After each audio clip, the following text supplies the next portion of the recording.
I have here with us Devon Mathis. He is currently a California State Assembly Assemblyman in the District 26. He is the incumbent, and I know we think that that's a bad word, but this incumbent does have a conservative ranking of 83% from the California Republican Assembly, which is very important to note because we have such a progressive left assembly currently that's legislating the crazy and the insane things that you and I, we just want to work hard, get things done, have a good life for our families, and this man, Devon Mathis, is literally running to stay there in Sacramento and help you and I. Thank you so much for coming on the Erin Cruz Show. Absolutely, Erin. It's great to be here. So now you're running for re-election. It's wonderful, I believe. But what brought you to this place where you really want to stay in Sacramento and get the hard work done?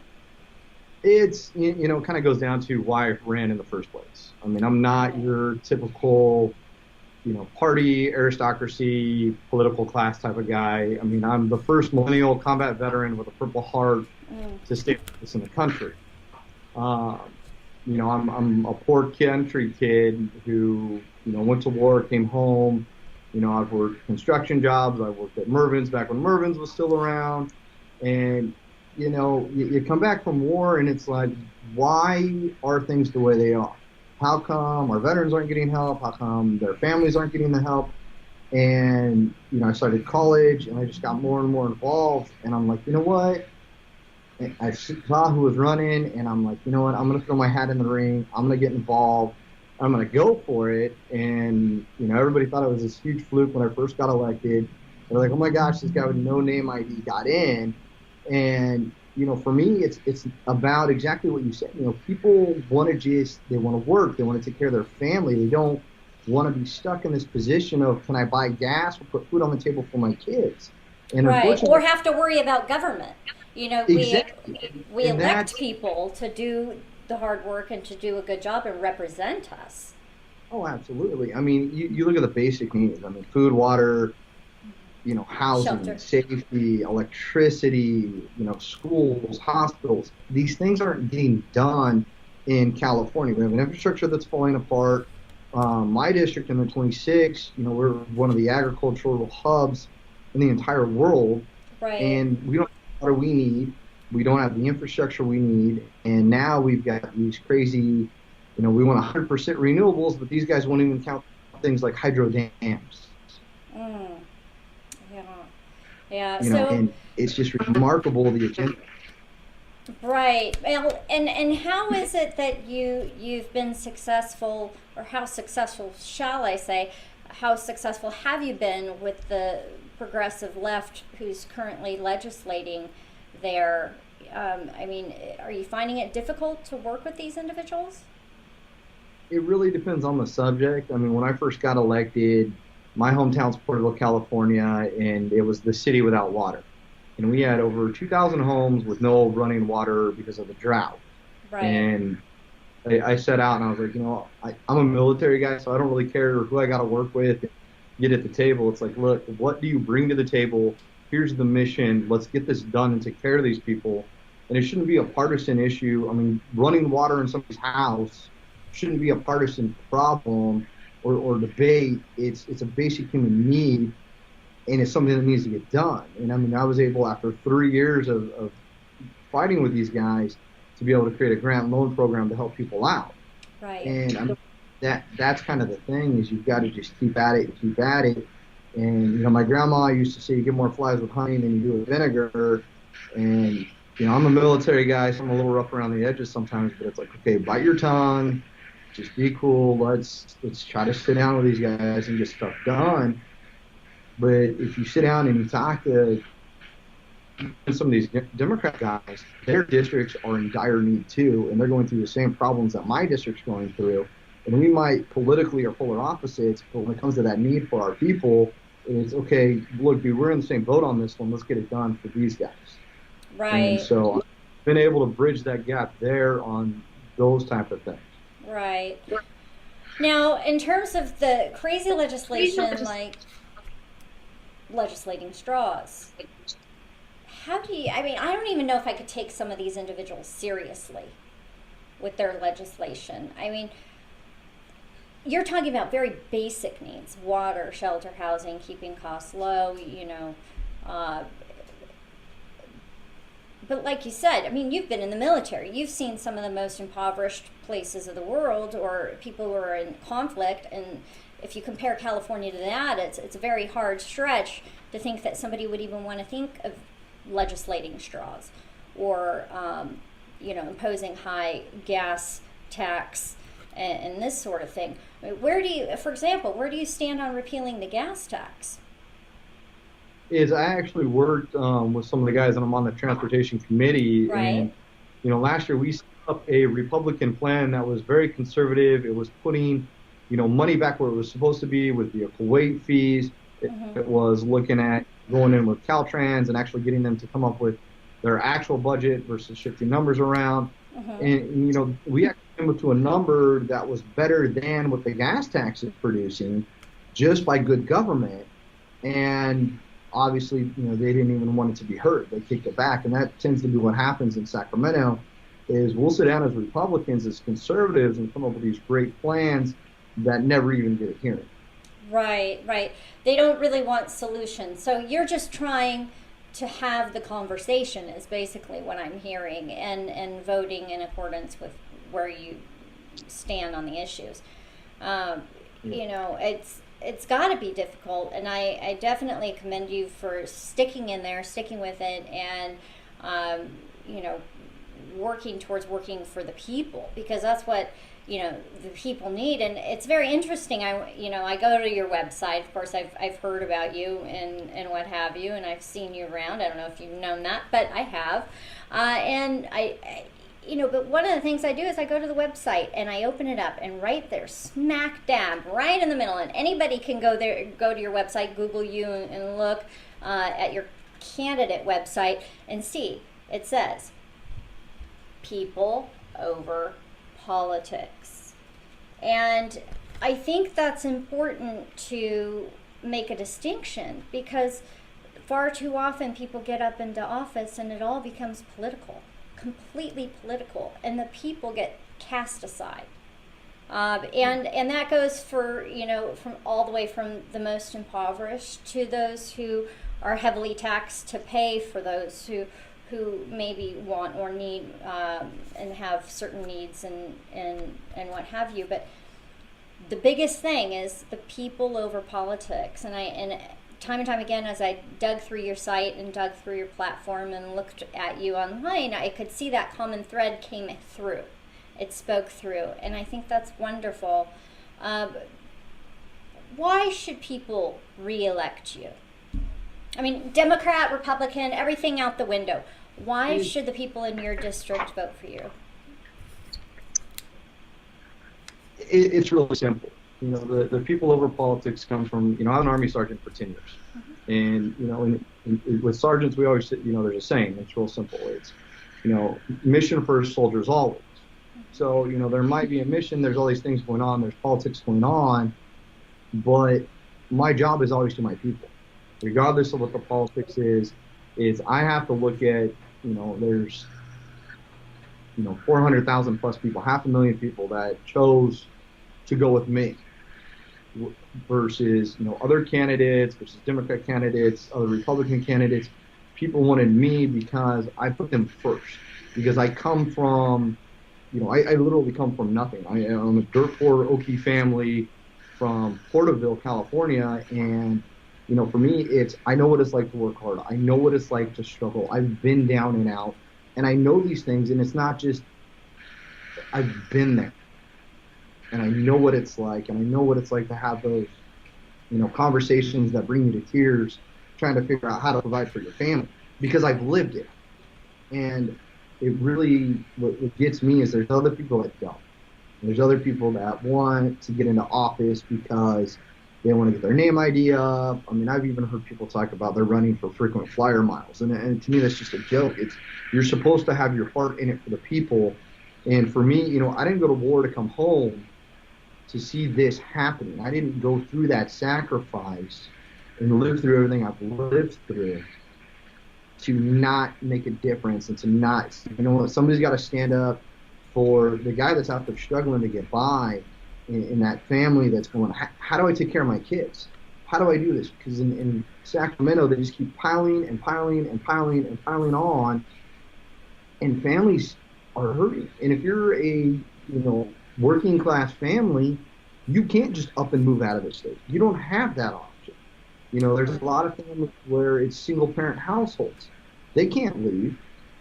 So, well, and even in the case of those people who just say they can't afford to live in the more urban center, generally, the costs are higher. So they move out farther, away, and they decide to commute because their children, they want to have a little bit larger of a home or in a better neighborhood, but it's farther away from work, and so they've made that decision. And now with, say, the gas tax and other initiatives, they've almost lost the money that they were saving to, in commuting, and Sacramento just keeps piling it on and making it harder and harder and harder for people just to try to live a good life. And you're right, people need an advocate, a representative that's going to work for them, not against them, and take their hard-earned money and inappropriately put it to initiatives that perhaps they don't support. So, of your constituents, I know I talked about the gas tax a little bit. You just brought up less regulation, less tax, less burden on the Californian family. I have to ask you, where do you stand on the proposed universal health care plan for California? It doesn't work. The budget on it, look, I'm military, and in the military, everybody had health care. You go into the doc, you give them your ID, and you go see the doctor. And then you go to the pharmacy, you give them your ID, and you walk out. And that's great, but then you look at all the problems in the VA. And you look at all the problems when government runs things. And, what I find fascinating with the whole healthcare thing is, you go back to Mitt Romney and what Mitt Romney was looking at. And that's very similar to the Obamacare stuff. The Romney stuff is actually working. And there's a lot of holes in all of these programs, but there's a way to get this done where families, not just in California, but nationwide, can be taken care of, where you're not worried about losing your insurance because of a pre-existing condition. But, this idea of a state-ran healthcare system is a joke. And one thing they don't talk about, people like Gavin Newsom who are supporting it, don't talk about the loss in jobs in the insurance companies, what this is going to do to hospital chains, and these people that provide great medical care. There's a way to do this, and all you have to do is listen to the professional, do it on day, and they're not doing that. They're going, oh, you've been doing healthcare forever. Instead of going to you on how to make this better and actually take care of the patient, they're not doing that. Instead, they're going, we're just going to have the government take over. Right. This year, just last week, this blew my mind. It reminded me of 1984 George Orwell. They want to do a special agency on fact-based news, where California can have an agency to tell you if something's fake news or not. And in Orwell, they call that the Ministry of Truth. Right. Now you're going to have a government tell you whether it's viable news or not. Right. And that's not going to come down to who's running the government. I mean, it's just crazy. Well, that's crazy. It is crazy. It's wrong, I believe.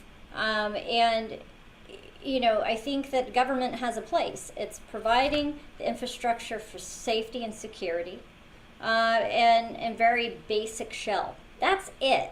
And California has gone well outside of that. And with the government health care idea, universal health care for Californians, the numbers that I read were anywhere between estimates for 2.5% to almost 3.75% on every person in every household. That's what it's going to cost out of your household pocket just to pay for blanket health care. I mean, health care is not free. The money comes from somewhere, and it inevitably comes from the taxpayer. VA, with the VA and military, it's all funded, of course, but the money comes from somewhere.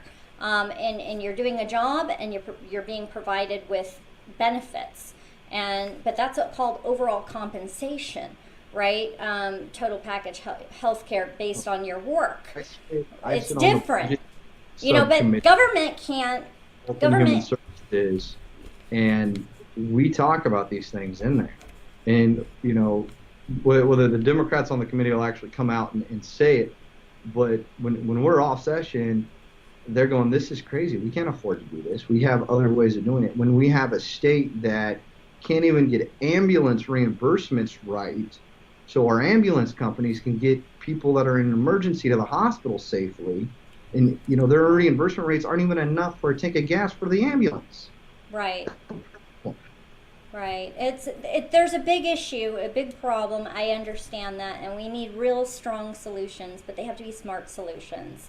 So from what it sounds like, is you understand the problems and you want to be part of the solution.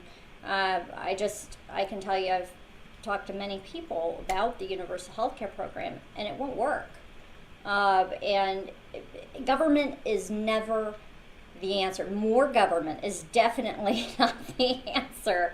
I think the problem with the left is they have this idea of the solution is to figure out a way to tax you and your family to fund a government agency that will then manage the problem. And I say manage, not fix it, not solve it, but manage it. Just watch the train wreck. And that's a huge problem here in California because they keep doing it. And they've done it with water, they're doing it with transportation. I mean, you look at the high-speed rail, we can't even get DMV to get audited here. Right. Are you in support of a DMV audit? Absolutely. That's wonderful. I'm sure many of my viewers here support that. Only that, we can't even get DMV to get an audit, but then we go into budget hearings and DMV wants basically a blank check. Hey, let's come back when you guys aren't in session and set it up where the agency can determine how much money we need versus the legislature. The Democrats in Sacramento have given all their power away to the executive branch and the government agencies and the bureaucrats. And it's a huge problem. As legislatures, we have that power of oversight, that power to ring them in, and we need more members to get elected that will do that. I need your help keeping me here so I can keep fighting that fight. Absolutely, absolutely. And I do believe that I know people all throughout California are working to get level-headed patriots, not politicians, into office, to do the good work, to get down to business, to get things done, problems solved, issues resolved, not another Band-Aid. That's what we need. And I'm not saying D or R, I'm talking about real people who will serve the people. And that's important. So, Devon, I want to again thank you for being on the Erin Cruz Show, but could you just real quickly repeat your name, a little bit about your platform, why you're running, and then let people know where they can get involved with time, talent, treasure, contribute if they'd like, because you're fighting the hard fight here in California. No, absolutely. Devon Mathis for Assembly on Facebook or devonmathis.com. Reach out to us there. Our Facebook is one of the top responsive ones. And I'm running again because there's more work to do. And I didn't go to war to come home and see families struggle. That's not what the American dream is. That's not what it's about. It's not what I lost my friends in combat zones over. And we have to get things done, and we have to take care of you and your family. That's our primary responsibility. We have to keep government on track, and remember that it's not government's job to be a nanny state. We're there to kind of keep things in the rails and help people, not govern your entire life. Right. And that's what I'm about. I'm about taking care of the families. Thank you so much, Devon. We really appreciate you coming on the Erin Cruz Show, and God bless you, Godspeed, and check in with us here and again, and especially right before the election. To hear more and to learn more on how you can make an impact or about the Erin Cruz Show, visit us online at erincruz.com. That's ERINCRUZ.com.